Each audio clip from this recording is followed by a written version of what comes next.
आदाब, मैं हूं अर्शद डार। जैसा कि आप सब जानते हैं, जो पिछले 4 दिन से लगातार कश्मीर में बर्फ़बारी हो रही थी और उस बर्फ़बारी की वजह से जो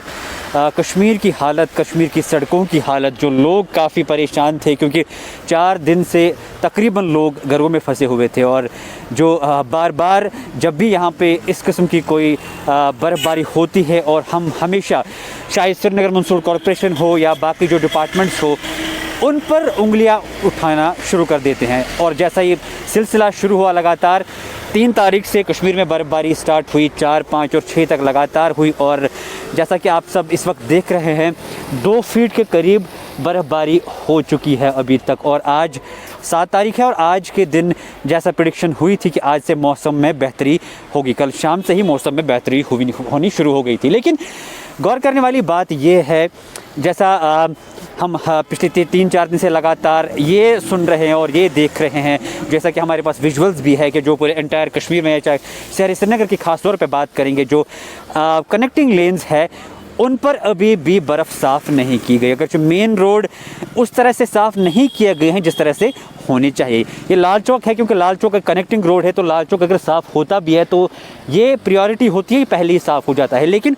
आप देखिए, जो इंटरकनेक्टिंग रोड है, चाहे बरबरशाह हो, बागवानपोरा हो, नूरबाग हो, हवल साइड से हो, डाउनटाउन के कुछ एरियाज़ है, आज सबसे बड़ा जैम आपने देखा जो एयरपोर्ट रोड पे लगा था, बागात से लेकर पिरबाग तक, ड्यू टू क्योंकि स्नो सही तरह से, अच्छी तरह से साफ़ नहीं हुआ था और लोग लगातार श्रीनगर म्यूनसिपल कॉरपोरेशन, जो बाकी डिपार्टमेंट्स हैं, उन पर उंगलियां उठाना तो उन्होंने शुरू कर दिया था। लेकिन हमेशा हमें हर बार क्यों ये इसी टाइम पे ये याद आता है कि जब बर्फ़बारी होती है, जैसे जब इस तरह का कहीं डिज़ास्टर यहाँ पे हमारे कश्मीर में होता है, तो उसी वक्त हमें ये चीज़ें याद आती है कि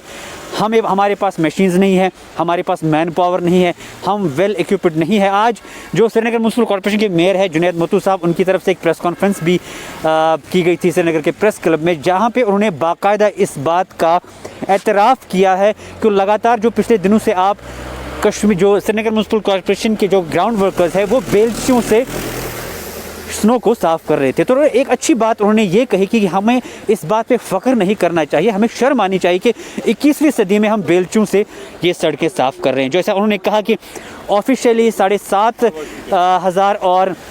अनऑफिशियली 15,000 लेन्स हमारे कश्मीर में है और हमारे पास एक भी स्नो क्लियरेंस मशीन नहीं है। तो इस बात से आप अंदाज़ा कर सकते हैं कि 21वीं सदी में जिस स्टेट में एक स्नो क्लियरेंस मशीन नहीं हो, तो अभी तक जो सरकारें आई है उन्होंने क्या किया है और किस तरह का धोखा लोगों के साथ हुआ है। तो जैसा कि आज की प्रेस कॉन्फ्रेंस में उन्होंने बाकायदा कहा कि हमारे पास एक भी स्नो क्लियरेंस मशीन नहीं है और लेन्स कितनी है और किस तरह से, अगर हम अभी हमारे पास जो इक्विपमेंट्स है, चाहे JCBs है या ट्रैक्टर्स हैं, वो कितने हैं, अगर उस तरह से हम स्नो को अच्छी तरह से क्लियर करना शुरू कर देंगे तो 6 महीने लग सकते हैं। तो हम यही उम्मीद कर सकते हैं और ये साथ ही साथ ये गुजारिश कर सकते हैं कि हम क्यों, जब इस तरह का कोई डिज़ास्टर हमारे कश्मीर में आता है, कि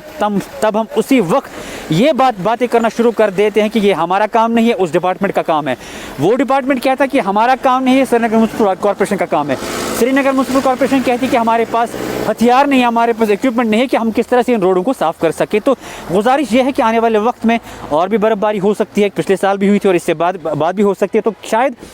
क्या हमें उस वक्त भी यही सुनना है कि हमारे पास मशीनरी नहीं है? तो आने वाले वक्त में कश्मीरी, ये अब ख़ास तौर पे शहर श्रीनगर के लोग ये इस बात की उम्मीद करते हैं कि आने वाले वक्त में इस तरह का दौर हमें देखने को न मिले, मशीन जल्द से जल्द आए और अगर बर्फ़बारी होती भी है तो जल्द से जल्द जो सड़कें हैं वो क्लियर हो जाए। कैमरामैन फैसल मलिक के साथ अर्शद डार, कश्मीर।